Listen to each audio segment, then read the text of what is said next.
Hello दोस्तों, कैसे हैं आप लोग। स्वागत है आप सभी लोगों का, आप सभी के अपने चैनल सपोर्टिंग आप फार्मेसी में। दोस्तों, आज का ये वीडियो आप सभी लोगों के लिए बहुत ही महत्वपूर्ण होने वाला है, क्योंकि आज की इस वीडियो में आप लोगों को बताने वाला हूं नई जानकारी।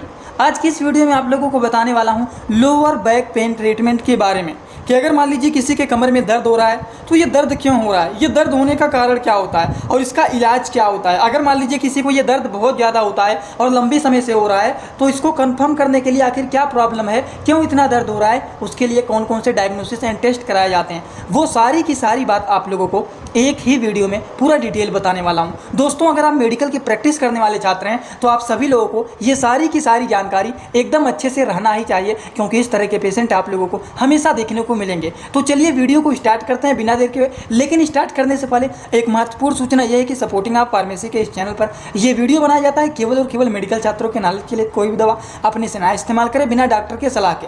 दोस्तों, सबसे पहले हम लोग समझेंगे ये लोअर बैक पेन होने पर लोगों को कौन कौन सा लक्षण देखा जाता है। तो चलिए बात कर लेते हैं लोअर बैक पेन के सिम्टम के बारे में। सिम्टम की बात करें तो देखा जाता है लोगों में stiffness, muscles spasms, high pain मतलब शरीर में अकड़न होना, मांसपेशियों में ऐंठन होना, बहुत तेज़ी से कमर में दर्द होना, ये सारे के सारे लक्षण देखे जाते हैं अगर किसी को कमर में दर्द होता है तब। ये तो बातें हो गई सिम्टम के बारे में। लेकिन दोस्तों, मेन मुद्दा ये आता है कि लोगों को लोअर बैक पेन मतलब कमर में दर्द क्यों होता है, ये दर्द होने का कारण क्या होता है। लक्षण तो हमें पता ही चल गया, लेकिन दर्द होने का मेन कारण क्या है अभी तक हम लोगों को ये नहीं पता है। तो चलिए उसको भी जान लेते हैं। तो चलिए जानते हैं causes of lower back pain मतलब कमर में दर्द होने का क्या कारण होता है। अब दोस्तों, कारण की बात करें तो कारण केवल एक नहीं होता है, कारण बहुत सारे होते हैं। जैसे कि अगर मान लीजिए कहीं पर हम कोई बहुत भारी भरकम सामान उठा रहे हैं, हैवी लोड ले रहे हैं, तो उसकी वजह से स्प्रेन हो जाता है, मान लीजिए मतलब हल्का फुल्का मोच आ जाता है कमर में, या फिर मान लीजिए हम कहीं पर गिर गए या फिर किसी भी वजह से फ्रैक्चर हो गया वहाँ पर हड्डी थोड़ा बहुत, या फिर पोस्चर। अब ये पोस्चर का मतलब क्या होता है, स्प्रेन का मतलब मोच हो गया, फ्रैक्चर का मतलब समझ रहे हैं कि हाँ हड्डी में थोड़ा बहुत कुछ इधर उधर हो गया है। लेकिन पोस्चर का मतलब क्या होता है, पोस्चर को इस भाषा में समझिए कि हमारे बैठने का पोजीशन, अगर हमारे बैठने का पोजीशन सही नहीं रहेगा तो उसकी वजह से भी हमारे कमर में दर्द हो सकता है। जैसे कि कुछ लोग मान लीजिए कहीं पर चेयर पे बैठते हैं, किसी भी जगह पर बैठते हैं, तो वो इस प्रकार से बैठते हैं, ऐसे टेढ़े होकर के बैठते हैं, जिसकी वजह से लंबे समय तक ऐसे बैठने के कारण उनके कमर में क्या होने लगता है, दर्द होने लगता है, जिसकी वजह से ये प्रॉब्लम देखे जाते हैं। तो इसका जो मेन पोजीशन होता है जैसे बैठना चाहिए वो सही ये होता है। तो लोगों को एकदम स्ट्रेट इस तरीके से बैठना चाहिए। तो ये बातें हो गई। इसके भी कारण से देखा जाता है कि लोगों को कमर में दर्द होना देखा जाता है। जो लोगों को मान लीजिए अर्थराइटिस हुआ है तो उस तरह के लोगों में भी देखा जाता है कि कमर में दर्द होना। कुछ बीमारियों में भी देखा जाता है कि अगर मान लीजिए कोई बीमार हो गया है तो शरीर कमजोरी जैसा महसूस हो रहा है, कमर में दर्द होने लगता है, तो इसकी वजह से भी ये प्रॉब्लम देखे जाते हैं। तो दोस्तों, लोअर बैक पेन के बारे में हम लोगों ने दो बात एकदम अच्छे से समझ लिया है। क्या क्या समझ लिया है थोड़ा सा यहाँ पर जान लीजिए। आप लोगों को मैंने बताया है लोअर बैक पेन मतलब कमर में दर्द होने पर, यहाँ पर आप लोगों को बताया है कि अगर किसी को कमर में दर्द होता है तो कमर में दर्द होने का कारण क्या होता है। उसके बाद आप लोगों को बताया कमर में दर्द होने पर कौन कौन से लक्षण देखे जाते हैं। तो अगर मान लीजिए आपको लक्षण लग रहा है कि हाँ इनके कमर में दर्द हो रहा है, हमारे कमर में दर्द हो रहा है, क्या प्रॉब्लम है क्या प्रॉब्लम नहीं है, ये दर्द क्यों नहीं ठीक हो रहा है, तो इसको कंफर्म करने के लिए डायग्नोसिस एंड टेस्ट कराए जाते हैं। तो डायग्नोसिस एंड टेस्ट के बारे में भी चलिए जान लेते हैं कि जो लोगों को मान लीजिए लंबे समय से कमर में दर्द हो रहा है और वो दर्द उनका ठीक नहीं हो रहा है, तो उस केसेस में कौन कौन से डायग्नोसिस एंड टेस्ट कराए जाते हैं। तो चलिए हम लोग जान लेते हैं डायग्नोसिस एंड टेस्ट के बारे में। डायग्नोसिस एंड टेस्ट की बात करें तो सबसे पहला जो टेस्ट होता है वो होता है स्पाइन का एक्सरे किया जाता है, और स्पाइन का एक्सरे के माध्यम से इसको आइडेंटिफाई किया जाता है कि आखिरकार पेशेंट का क्या प्रॉब्लम है, क्यों आखिरकार इनके कमर में दर्द हो रहा है। इसके लिए स्पाइन का एक्सरे कराया जाता है, या फिर एमआरआई टेस्ट के भी माध्यम से आइडेंटिफाई किया जाता है कि आखिरकार पेशेंट को क्यों इतना ज़्यादा दर्द हो रहा है कमर में। उसको आइडेंटिफाई करने के लिए एमआरआई टेस्ट भी किया जाता है। ठीक, सीटी स्कैन के भी माध्यम से इसको आइडेंटिफाई किया जा सकता है कि आखिरकार पेशेंट को क्यों इतना ज़्यादा बैक पेन हो रहा है, लोअर बैक पेन हो रहा है, कमर में क्यों दर्द हो रहा है। और जो लास्ट टेस्ट होता है जो कि रेयर केसेस में किया जाता है उसको बोला जाता है ईएमजी टेस्ट। ईएमजी का फुल फॉर्म क्या होता है, ईएमजी का फुल फॉर्म, ईएमजी का फुल फॉर्म होता है इलेक्ट्रोमायोग्राफी। ई से इलेक्ट्रो, एम से मायो, जी से ग्राफी। अब आप ये मत समझना ई का मतलब क्या है, एम का मतलब क्या है, जी का मतलब क्या है, सारा इसी में है इसका फुल फॉर्म इलेक्ट्रोमायोग्राफी। ये लास्ट टेस्ट होता है। इसको इस प्रकार से हाथों में करके इस तरीके से ये टेस्ट किया जाता है। तो ये कुछ अलग अलग प्रकार के टेस्ट होते हैं जिसके माध्यम से आइडेंटिफाई किया जाता है कि आखिर पेशेंट को लोअर बैक पेन क्यों हो रहा है, कमर में दर्द क्यों हो रहा है, आखिरकार ये दर्द ठीक क्यों नहीं हो रहा है। इसके लिए ये कुछ टेस्ट होते हैं जो कि कराए जाते हैं। ये सारी बात आपको समझ में आ गया होगा। तो चलिए लास्ट अब हम बात करने जा रहे हैं इसके इलाज के बारे में, लोअर बैक पेन के ट्रीटमेंट के बारे में, जो कि यही यूजफुल होता है और आप सभी लोगों को इसके बारे में पता ही रहना चाहिए। तो शुरुआत करते हैं सबसे पहले मेडिसिन का। तो दोस्तों सबसे पहला जो मेडिसिन है वो है बैक्लोफेन टैबलेट। ये एक ऐसा टैबलेट होता है जिसको थोड़ा सा जूम करके समझ लेते हैं। बैक्लोफेन टैबलेट जो कि ये बैकलोफ के नाम से फेमस होता है। अब बैकलोफ 10 लिखा गया है ना, मतलब ये 10 mg का मेडिसिन है जो कि इंडियन फार्माकोपिया का ये मेडिसिन है। इनका काम क्या होता है दोस्तों? बैक्लोफेन एक ऐसा मेडिसिन होता है जो कि हमारे मसल्स को रिलैक्स करने का काम करता है, पेन को हल्का करने का काम करता है, दर्द को थोड़ा कम करने का काम करता है, हमारे मांसपेशियों को रिलैक्स करने का काम करता है। जिसका डोज होता है एक tablet according to the patient condition. BD से TDS इसको दिया जाता है, मतलब दिन भर में 2 से 3 बार दिया जाता है, वो भी इसको खाना खाने के बाद दिया जाता है। दोस्तों इसी तरह से मैं आप सभी लोगों के लिए एक बुक बनाया हूं जिस बुक का नाम है A to Z medicine book. ये जो दोस्तों बुक है ये टोटल 600 पेज का है, जिसमें आप लोगों को टोटल 46 चैप्टर मिल जाएंगे और साथ ही साथ आप लोगों को फ्री में पूरे बुक का 46 वीडियो लेक्चर भी मिल जाएगा हर एक चैप्टर का, जिसकी आप लोगों को मिल जाएगा मात्र 499 रुपये। ये बुक आप लोगों को PDF के फॉर्मेट में व्हाट्सअप पर मिलेगा, जो कि आप कैसे लेंगे इसी वीडियो के कमेंट बॉक्स में जाएंगे, वहाँ पर एक लिंक मिल जाएगा। जब आप उस लिंक पर क्लिक करेंगे तो डायरेक्ट आप व्हाट्सअप पर पहुंचेंगे, उसी नंबर पर आपको पेमेंट करना है, वहीं पर आपको बुक और पूरे बुक का वीडियो लेक्चर भी मिल जाएगा। जो लोग लेना चाहते हैं ले सकते हैं, जो लोग प्रैक्टिस करने वाले छात्र हैं जरूर इस बुक को परचेज करें, जिसमें हजारों प्रकार की दवाइयों का नॉलेज आपको मिल जाएगा।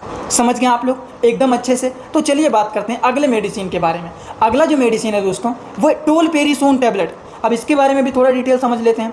ये दोस्तों है टोलपेरिसोन हाइड्रोक्लोराइड टैबलेट, जो कि ये साइनोप्टोल के नाम से फेमस होता है, जो कि 50 mg का ये मेडिसिन होता है। साइनोप्टोल 50, जिसका कंपोजिशन होता है टोलपेरिसोन हाइड्रोक्लोराइड टैबलेट। ये एक ऐसा मेडिसिन होता है जो कि दर्द को ठीक करने का काम करता है, मसल्स को रिलैक्स करने का काम करता है। तो उस केसेस में इसका इस्तेमाल किया जाता है, जो कि काफ़ी ज़्यादा यूजफुल एंड पॉपुलर ये मेडिसिन माना जाता है, टोलपेरिसोन हाइड्रोक्लोराइड टैबलेट। अगर हम इनके डोज के बारे में बात करें कि टोलपेरिसोन हाइड्रोक्लोराइड टैबलेट का डोज क्या होता है, तो according to the patient condition एक टैबलेट दिन भर में 2 से 3 बार दिया जा सकता है, वो भी खाना खाने के बाद। अगर 3 बार दे रहे हैं तो एक बार सुबह, एक बार दोपहर और एक बार शाम को देंगे। अगर 2 बार दे रहे हैं तो एक बार सुबह और एक बार शाम को देंगे। तो ये इनका होता है डोज।